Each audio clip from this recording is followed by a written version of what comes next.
Hall woke to a familiar lurch in his stomach, telling him they had dropped out of the drift. He cycled through the usual post-jump checks and fired up the scanners. A short thruster burn away laid their destination, Sanctuary. It looked like dozens of mining settlements he'd visited, a big hollowed-out asteroid spun to create internal gravity.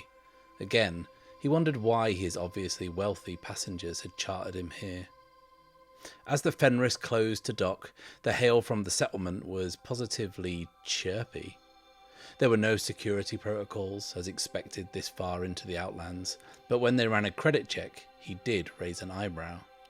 The insides of the rock were surprisingly sophisticated, from the solar array running the length of the spindle to the full biome lining the interior.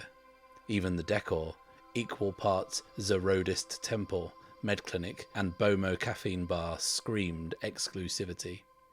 Hall was flush with credits for once and could really use a break, but more than anything he was curious. When he checked about a stay, the staff explained in several different ways what their mission was: spiritual awakening, expansion of consciousness, and contemplation of alternate existences. He realised with a chuckle that the place was just an upmarket pseudozoid den. With a shrug, Hall paid way too many credits. He figured, if you're going to get parasites injected into your brain to experience the harmony of the spheres and glimpse alternate realities, this was the place to do it.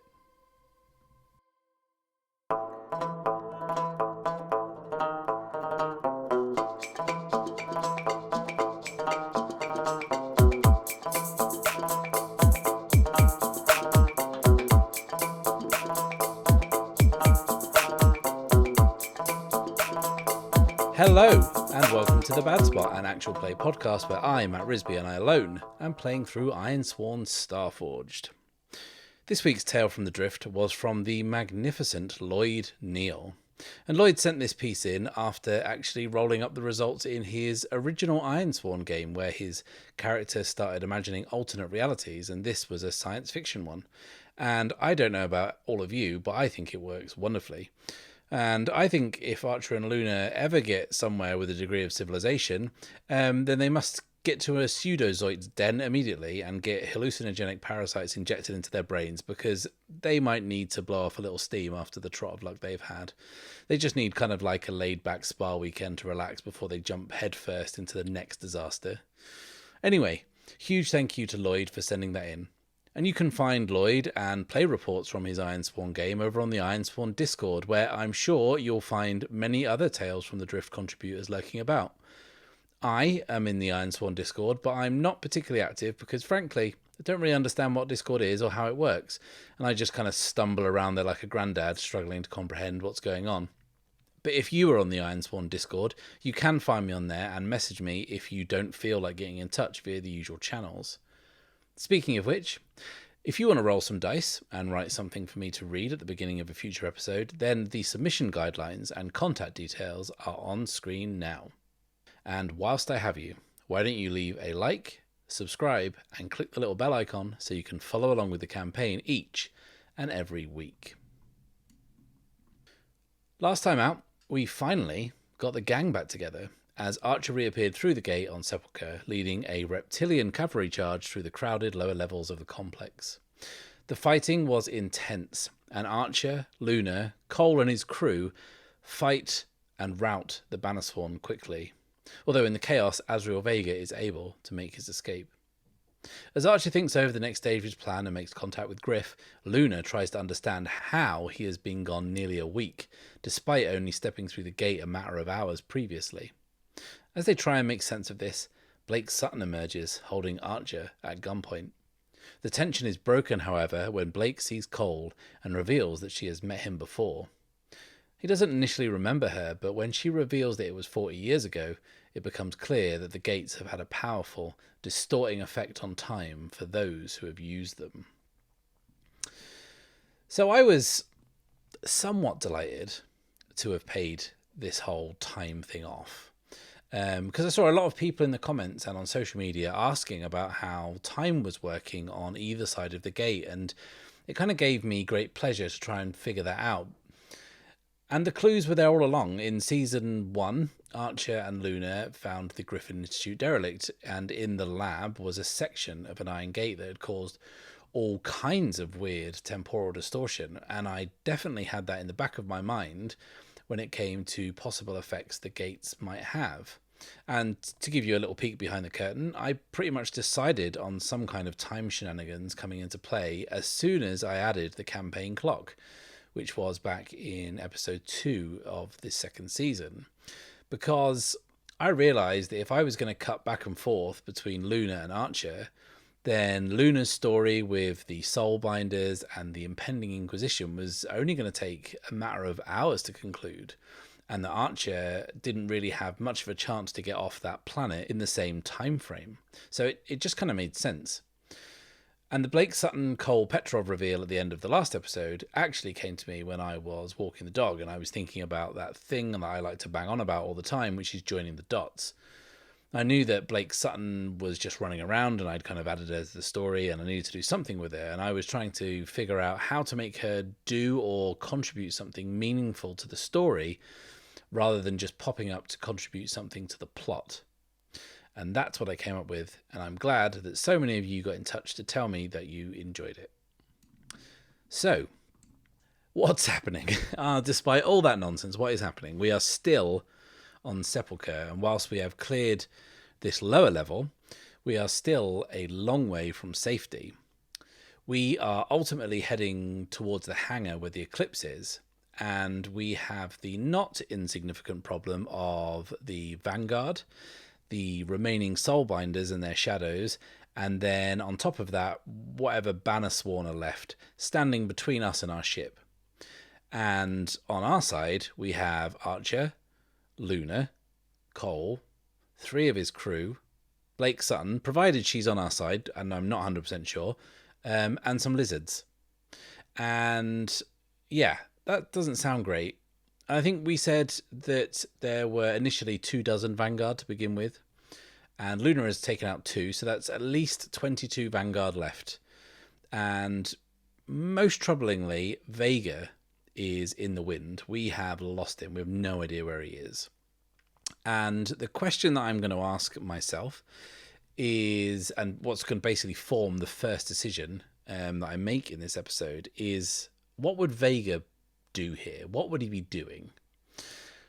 Would he just escape? Or would he rally his troops and bring the fight to us? Like, what's his goal been from the off? If you think about it, if we talk about Azrael Vega as being the big bad of these 2 seasons so far, like, what's his goal been? His goal has been to get hold of Archer and use him to open the gates. Then use the gates to find the lens. The lens is the mythical psychic superweapon, and he's trying to find the lens to defeat some kind of like vague looming threat that he and the Soulbinder seem to know about, but no one else does. So that's our big bad, and that's his motivation. So given this information, like, what's he doing? What's his play? Like, ultimately, he might not know it, but he's still kind of got Archer where he wants him, right?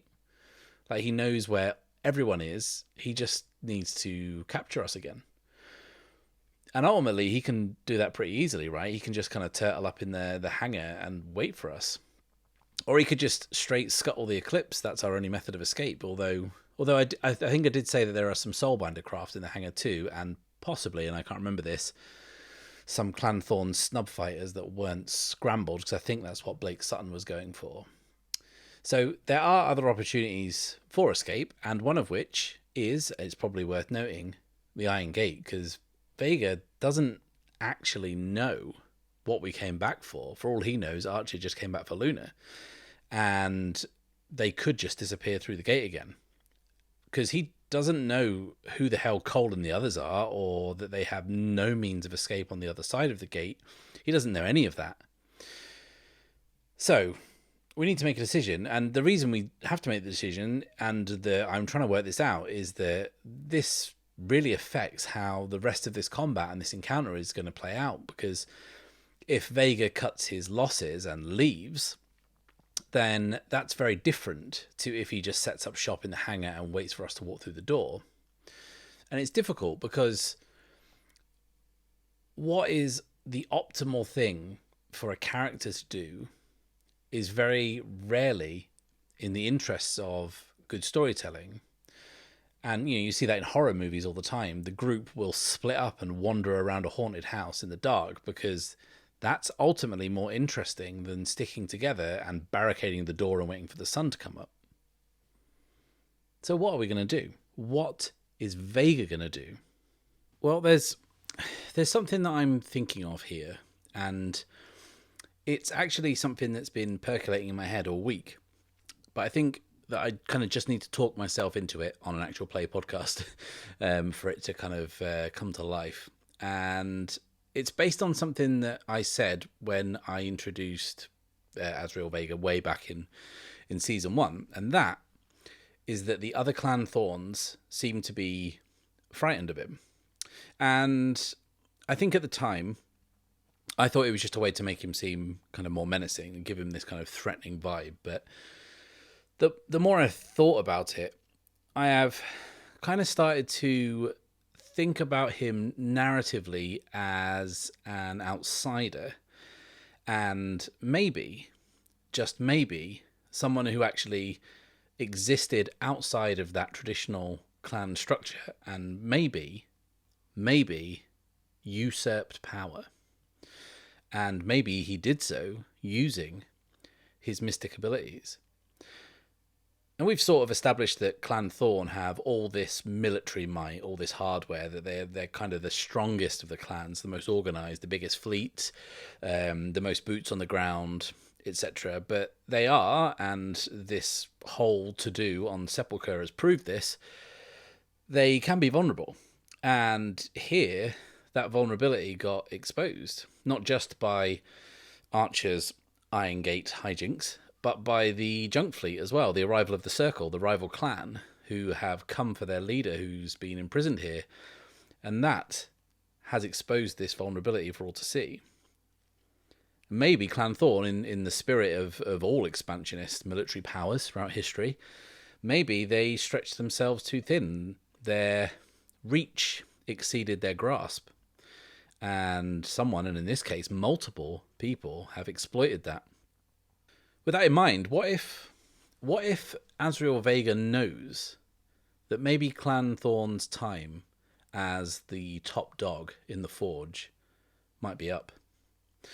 That Clan Thorn might have let themselves be vulnerable across the entire Forge, and maybe Vega is the type of person who just basically tries to ensconce themselves into the strongest faction. Maybe exploiting leadership vacuums or conflict, or maybe even carrying out his own kind of clandestine machinations, his kind of Machiavellian plots to bring down a leadership. And then when there's a power vacuum, guess who steps right in? And where there's a power vacuum right now, there is an incredibly powerful faction whose leader has recently been killed by a giant lizard. That's correct. The Soulbinders have somewhat of a vacancy for the role of leader. And you know what? I wonder if Azrael Vega might be interested. The other Soulbinders don't know what happened to the Grand Inquisitor. And Vega is clearly an incredibly powerful mystic. And it's just the Shadows who are mystics in the Soulbinders, right? So he could be a very powerful leader. Is that crazy? Is that a terrifying proposition? Azrael Vega in charge of the Soulbinders? Now, I don't expect any of you to remember this, but Clan Thorn were actually in possession of the Iron Gate network map that Blake Sutton had found. And at the end of Season 1, or kind of close to the end of Season 1, I think, when the trap at Sepulchre was actually being set, an officer came up to Vega and said that they were either nearly finished decoding it or they had decoding it. So if Vega has that map, then all he needs is someone to open the gates, right?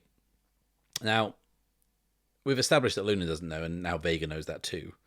Archer knows how to do it, but he's a slippery little fish, and Vega has found him very hard to pin down. But what if, and this is why I include these bits of rambling and kind of tangents, because I want you to kind of get moments like this where I stumble across something that might be good or might be terrible. Who knows?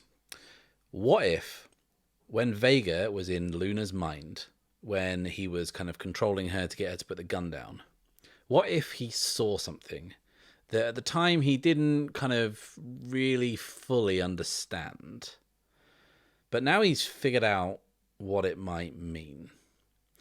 And I think that maybe Vega, while he was in Luna's mind, picked at the little thread, this little bit of knowledge that she had, that there is someone else out there who knows how to navigate the network. And that is Professor Zari Darwin. And Vega has unlocked this tiny little bit of knowledge from Luna's mind that the professor is out there somewhere. And that is actually why Archer can use the gates. That's how he's able to operate them. And maybe, armed with that bit of knowledge, maybe Vega thinks it might be time for a change of approach. Is that a good idea? Is that a bad idea? I think the jury's out on whether that's good or bad, but it's certainly interesting. And as a result, that's what we're going to do. Azrael Vega is going to make a play for the leadership of the Soulbinders, and he's going to use their reach, their power, and their resources to find another way to access the Iron Gate network. So, we were trying to, in all of this, trying to figure out what Vega's next move was, and this is it. He is a very, very powerful figure, but he can't do this on his own. And he's sensing an opportunity here to switch his allegiance, to stay alive and stay in the game. And I mean, maybe that's how he took the reins of Clan Thorn. Maybe he was in charge of another faction or involved with another faction and kind of, sensed the moment of weakness and he was in there. And now I think he's ready to cast off Clan Thorn. Now they have outlived their usefulness to him. Okay, so that's Vega. What are we doing? The main characters, Archer, Luna, those people, because they don't know any of this Vega / Soulbinders stuff. They aren't privy to my ridiculous thought processes, which is lucky for them, I guess. They've still got to figure out a way out of here, and they need to kind of continue to fight their way out. So Archer's made contact with Griff, which is one thing. But now we have Blake Sutton on the scene, and I guess her motivation is much the same as Vega's, right? She needs someone to open the gates, and that someone is stood in front of her, staring down the barrel of her gun. And I think we can kind of cut back to the action now. I think she had that weird kind of moment with Cole, that kind of recognition of this kind of weird time issue that's happening. And she can't explain that right now. Right now, she has bigger problems, and the solution to her problem, her biggest problem, is right in front of her with his hands up. She kind of raises her gun again and trains it on Archer, and Luna hasn't let her aim waver once. She hasn't flinched, and she won't hesitate to pull the trigger. Archer kind of holds his hands in the air and looks Blake Sutton in the eye, trying to reason with her, and says, "It's over. We have you outnumbered. If you don't put it down, none of us are getting out of here alive." And Blake says, "The gates. You found a way. Show me." Archer says, "That isn't going to happen." And Blake says, "If you don't, we're all doomed." Archer says, "So everyone keeps telling me." Blake says, "If Clan Thorn reach the lens first, no one will be able to stop them. They'll have absolute power." Archer says, "And let me guess, you will only use it for good?" She says, You have no idea what you're talking about. And Archer, trying to be reasonable again, says, yet here you are, with a gun in my face, ordering me to help you. Put it down. And that's when Luna butts in and says, you heard him, put it down.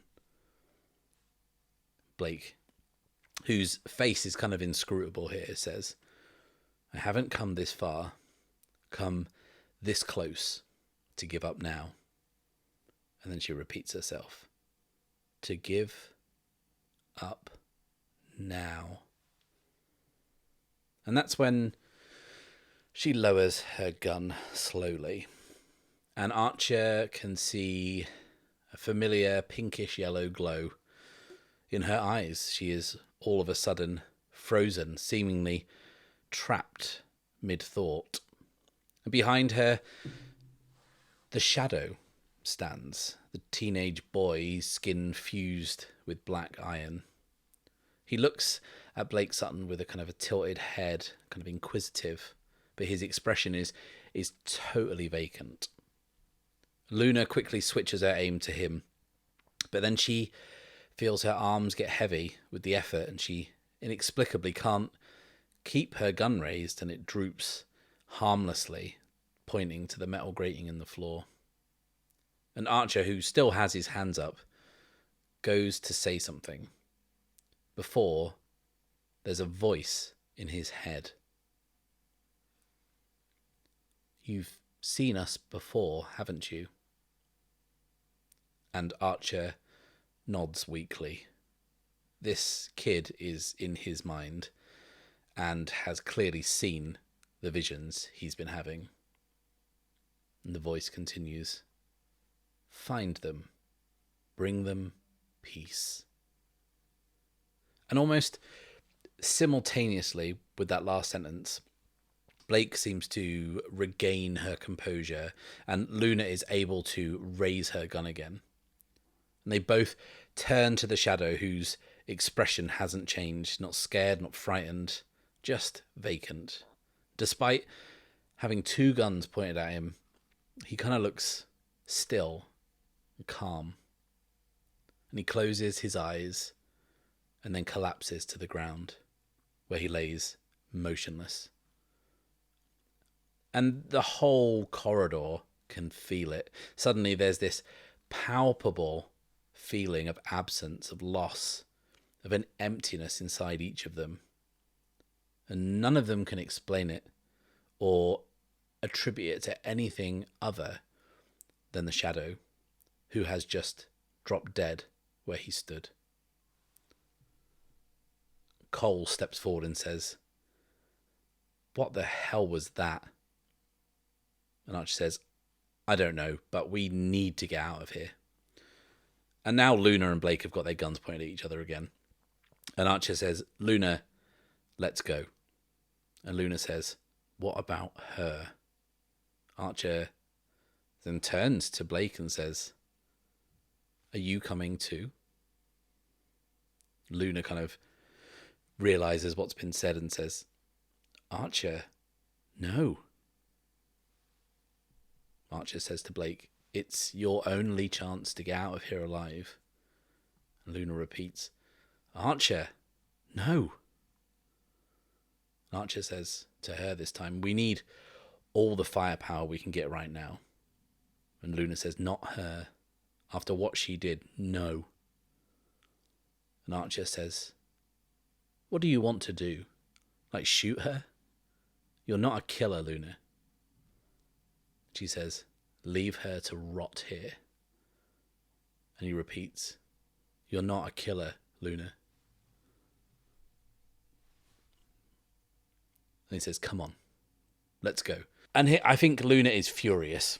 And you can kind of see her scrunching up her face in displeasure as she backs slowly away from Blake with her gun still raised.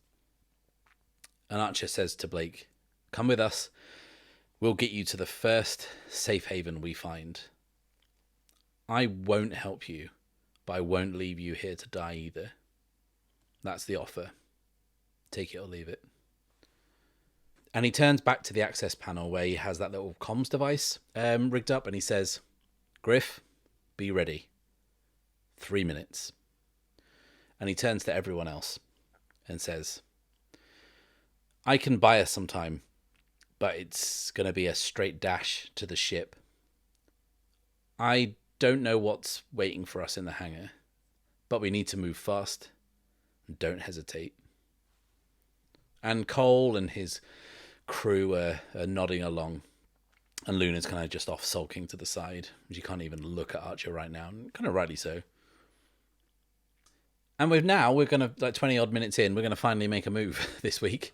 Remember, this is a game we're playing. So let's make that move now. So that move is going to be gain ground, because we are in control of this fight. And that is, I think, the correct move in this instance. So we're definitely moving towards an objective, which is the hangar and our ship. That's our only means of escape. So let's figure out how we're going to do that.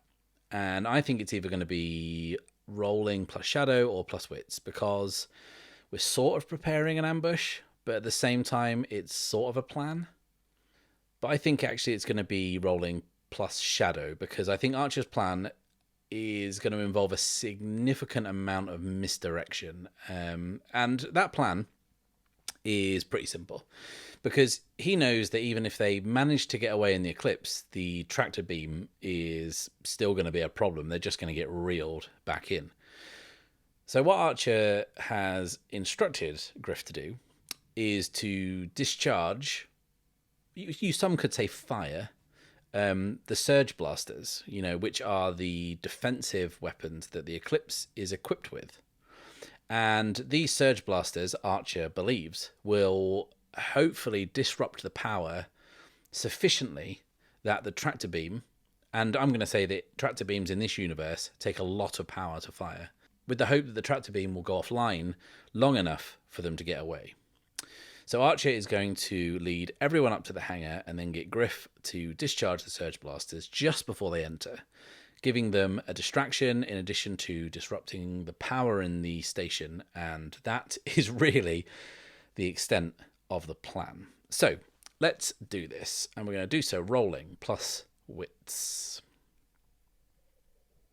That is a weak hit. On a weak hit, we stay in control and we can choose one. It's either progress, momentum, or we can take +1 on our next move. And I think we'll take the progress here. So we are up now to 6 out of 10. So we'll envision that move and its resulting chaos that it might cause. But let's just get to the hangar first. And I think that Archer leads them all on foot. And I think Luna is taking point. And the Drakes are occasionally kind of honking in the rear. And they go up staircase by staircase, corridor by corridor. And they move through the complex upwards towards the hangar. From the looks of it, there has been intense fighting on all levels, judging from the debris and the blast marks and the bodies. It's mainly prisoners by the looks of it, with the occasional banner sworn among them. And the concentration of bodies increases as they move up through the levels. When they reach the long, dimly lit corridor that leads to the hangar, they find themselves stepping over dozens of corpses. And as they draw nearer to the hangar bay doors, they can hear a deafening commotion coming from inside. The unmistakable sound of gunfire, of screams.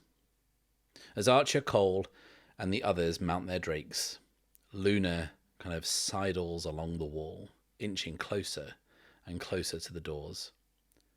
She signals back to the others to wait as she peeks around the corner. The scene inside the hangar is very different to the one that she saw what can only be half an hour ago. She left the Soulbinders, the Vanguard, and the Bannersworn in total control, with prisoners on their knees in obedient, mind-controlled ranks. And what she's looking at right now is chaos. There are no Soulbinders, no Shadows, and no Vanguard. She can only see prisoners and Bannersworn. There are no landing craft, none of the needle-like Soulbinder escorts, There is only one ship, and that's the Eclipse.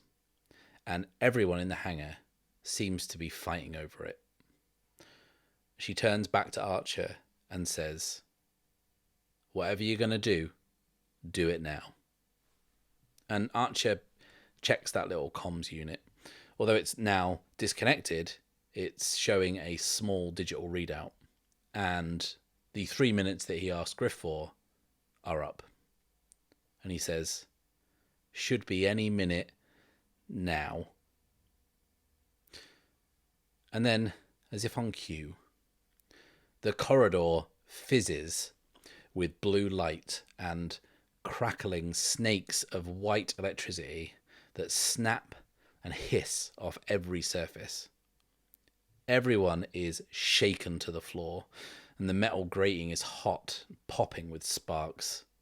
The air is singing with static, and Archer and the others are probably having serious Arc Dragon flashbacks right now. Cole is frantically trying to control his Drake, and the Drake is freaking out. And he says, "What the hell was that?" And Archer says, "It was supposed to be just the surge blasters. We have to take out the tractor beam or we aren't going anywhere." And then he remembers that after they escaped that volcanic planet, when they had a kind of dogfight with the two Clanthorn snub fighters, after they survived that and they were on the ocean rig, the research station, he remembers that Luna was obviously dissatisfied with the defensive capabilities of the Eclipse, and she had made a few modifications. He turns to her and says, "What did you do?" And Luna kind of shrugs and says, "What? I gave them a little more kick." And that's when everything seems to slow, and Archer feels the Drake beneath him lift into the air, and everything goes weightless.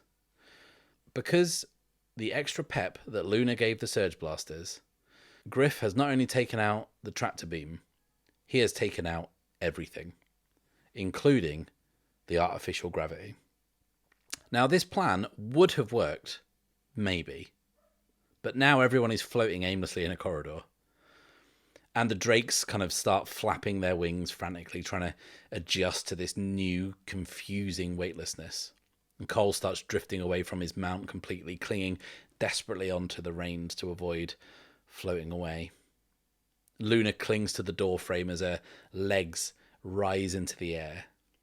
She looks back at Archer as his Drake gracefully beats its wings, and he manages to steer it down the corridor towards the doors. And Luna smiles and says, "You sure know how to make an entrance." And he reaches down and pulls her up onto the Drake. And with his pistol drawn and Luna's rifle at the ready, they glide into the hangar. Cole, his crew, and Blake Sutton following awkwardly behind. And this combat encounter is about to conclude in zero gravity. So Griff has fried the entire station, which means that as they enter the hangar, the only illumination comes from the sparking electrics and the laser fire that is still continuing. This entire scene is played out in almost complete silhouette as the belligerents fight against the giant white ice planet of Varnholm in the far distance. Archer can see the Eclipse, which is currently where most of the gunfire is coming from and is directed towards. And he can see that there is a small detachment of Bannersworns, and they are clinging desperately to the ship as they try and gain entry underneath. He can see sparks coming down, which means they must be trying to cut through. And these Bannersworn are coming under heavy fire from an assortment of prisoners and raiders from the Circle who are floating around the hangar, clinging to struts in the rafters, hanging onto drifting crates and pieces of equipment that they're using for cover. And also floating around this cavernous hangar are bodies. Lots and lots of bodies. Whether or not the Vanguard executed the prisoners before they left, or this is just what remains, this has been a massacre, and it is a very grisly scene. And now Archer leads the Drakes in, and once again, they must fight their way through to escape. So, I think we really have one option here. We have to go straight for the Banner Swarm, straight for the Eclipse. And the move we're going to make is going to be pretty straightforward. It's going to be a strike. And we've entered in slow motion, in 0 gravity.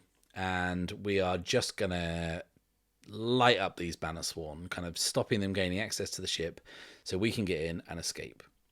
So we're attacking our foe from range. So we are going to strike, rolling, plus edge. A weak hit. So on a weak hit, we get to mark progress twice, so we're up to 8 now. But, crucially, we expose ourselves to danger and are in a bad spot. So, this is how that goes down. The Drakes glide into the hangar. And it's weird, right? It's weird anyway, because they're giant lizards that can fly. But because everyone is moving so slowly and everyone is floating around, it's even weirder. And it's strange because everything is moving like kind of slowly, almost gracefully, but the gunfire, the laser bolts, they don't slow down. They travel at the same speed. So the people who are floating in the air are easy pickings if they are exposed and in the open, which Archer and everyone else definitely are. But they use the element of surprise, again, to unleash a fearsome barrage of gunfire towards the Banner Swarm. And they cut them down, their bodies rising slowly into the air in this kind of eerie, spectral fashion. But Archer, Cole, and everyone else, they don't have any cover. They are sitting ducks. And that's when more Banner Swarm appear at the rear of the ship. They have a clean shot at pretty much all of our heroes. So we're going to have to make another move. And that move is going to be react under fire, because I don't really think we have any other option. So how are we reacting under fire specifically? We've just got to try and get out of the way, right? And we can either do that by repositioning or dodging, or moving into cover, which would be plus edge, or by creating a distraction, which would be rolling plus shadow. And essentially, we're just floating in front of a gun line. Now what we're going to do, we are easy pickings, like I said. But I think with all this debris and all this stuff kind of floating around the hangar, I think what Archer is going to do, because he's only got a pistol, right, and there is too many Banner Swarm flanking them, he's going to try and shoot something that's floating around in this weightless environment, in the hope that it would cause some kind of distraction or kerfuffle. And I think to say that in true video game style, maybe there's something like explosive barrels or something knocking about, which reminds me of one of my favourite Onion headlines of all time, which was something like, I can't remember what it exactly is, but like paraphrasing, it's something like video game bad guys just chilling by explosive barrels or something like that. But anyway, we won't say barrels because that's kind of hackneyed. But what we will say is that there is maybe some loose canisters of pressurized gas floating around, like these kind of big cylinders of like coolant or something that's used for when ships dock. And I think that as Archer looks at the Banner Swarm, and they're kind of taking an age to get into firing position, because obviously it's 0 gravity, he sees this floating canister, this long steel blue cylinder of pressurized gas. And Archer, even as it's floating slowly into his eye line, sees the hazard symbol on the side and reads it and thinks, yeah, this is a good idea. He takes aim and he fires. So I think this counts as creating a distraction. So that's what we'll call it, which means we'll be reacting under fire, rolling, plus shadow. A strong hit. So on a strong hit, we get back into control, which is good. And we take +1 momentum. So we're up to 7 momentum now. Okay, so let's envision this crazy idea. Archer is a sitting duck. The others are continuing their fierce firefight with the Bannersworn, trying to gain access to the eclipse. But as Archer moves into a position to one side, he is flanked by another squad of Bannersworn, who are awkwardly trying to find their footing and desperately holding on to access ladders and anything else that's heavy enough not to have floated away. And Archer knows that as soon as they do get set, he's toast. They can just light him up. But that's when he sees the canister kind of slowly turning over in the air between them. And I think that the Bannersworn kind of see it too, because it's nearer them. And Archer can't take out the whole squad, but he can certainly buy himself some time if he can hit this canister just right. And he lines up the shot, takes careful aim, and doesn't think too much of what will happen if this backfires, because there's no real time for that. The shot punctures the metal, and a jet of gas shoots out towards Archer, and he tries to kind of sway out of the way and avoid it the best he can. And it's lucky he's got a mask on, because he takes a blast right to the face. But it doesn't last long, because the canister has been sent shooting off toward the Bannersworn by the propellant that's escaping out of the back of it, and they just can't react in time. As the canister spins round and round, it smashes into the ground where they are so desperately trying to hang on, and it sends them floating up into the air helplessly, flapping their arms and their legs in a vain attempt to right themselves and control themselves. But it's brought Archer the time he needs, and he spurs his Drake down towards the eclipse, where Luna, Cole, Blake, and the others are taking out the last of the Bannersworn. So this is where we're going to make another move, and we are going to wrap things up and end this combat. And we're going to do so by making the move take decisive action. And this is a progress move, and it says, when you seize an objective in a fight, envision how you take decisive action and roll.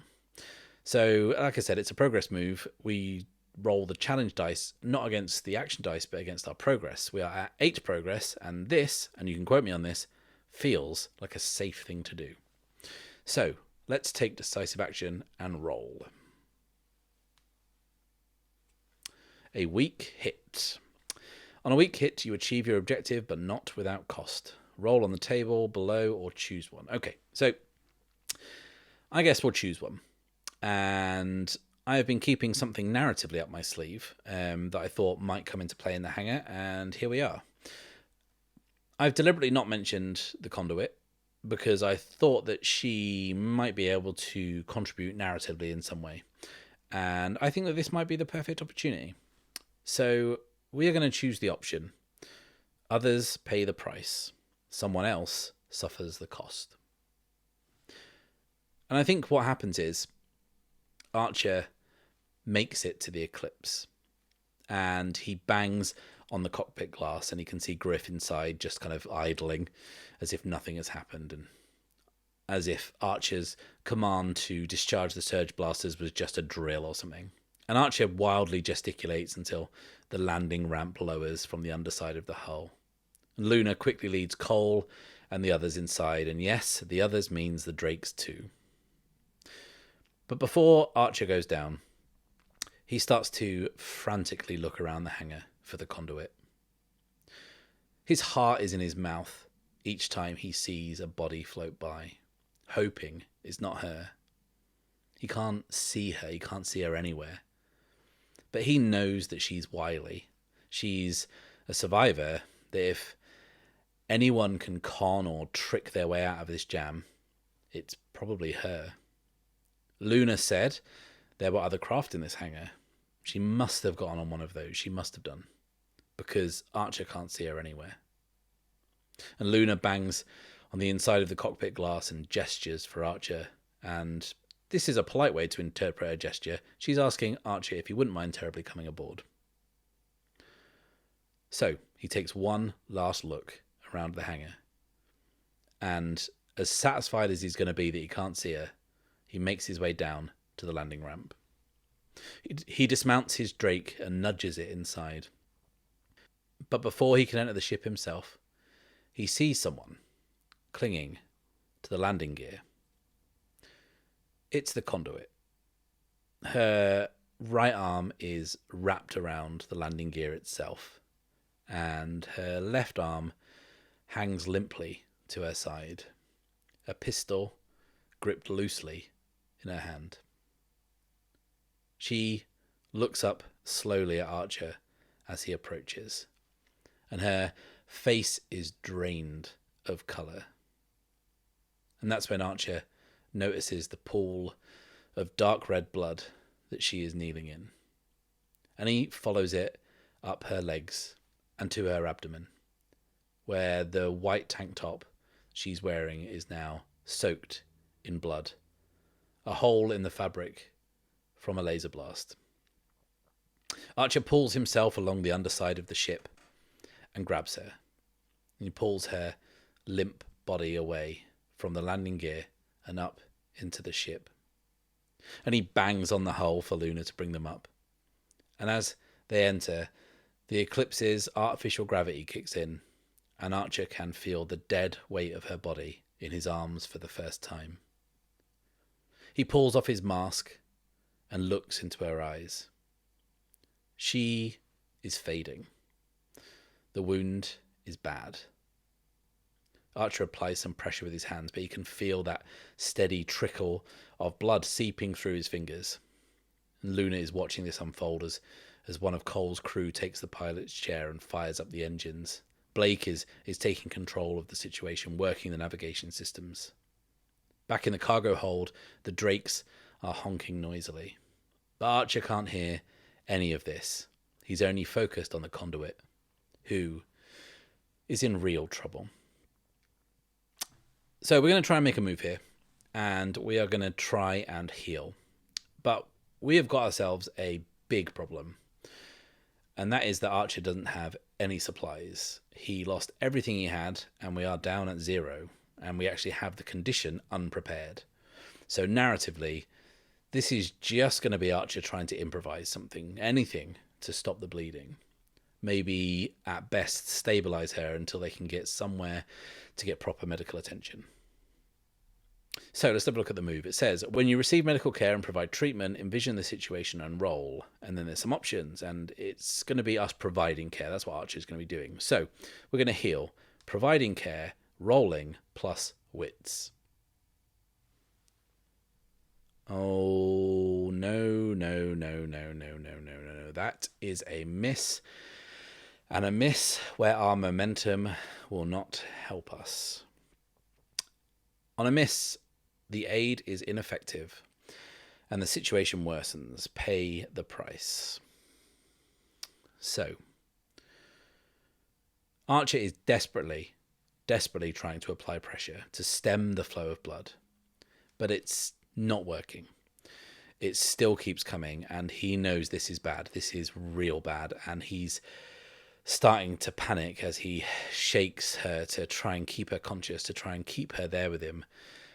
But he can see in her eyes that she is weak. She is barely hanging on. And Archer doesn't know what to do. The Eclipse lifts up and swings around, moving towards the hangar exit. And we're finally going to escape this godforsaken outpost. But we need to pay the price.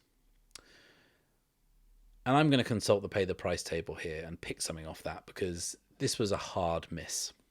And the one I'm going to pick is you create an opportunity for an enemy. And we are going to cut from the Eclipse to the bridge of another craft. And this is a world away from any ship that we might be familiar with.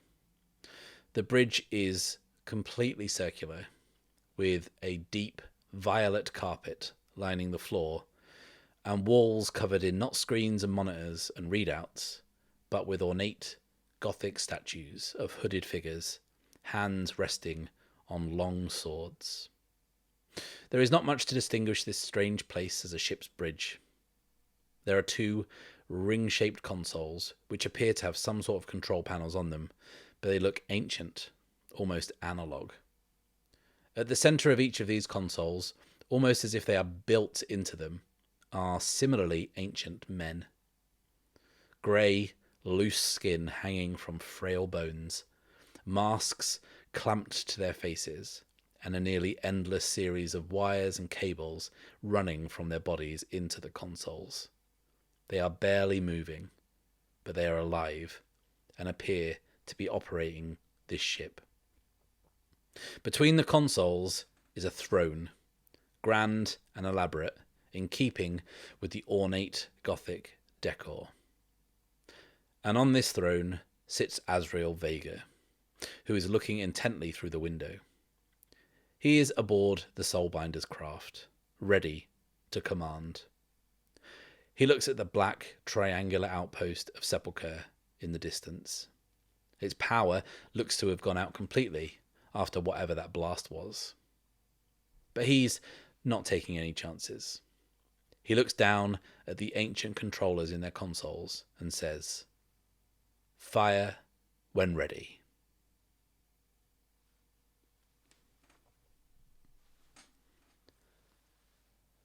Thank you a million times. Thank you for watching. Please like this video, subscribe if you've not done so already, and click the little bell icon so you can be notified as soon as the next video drops.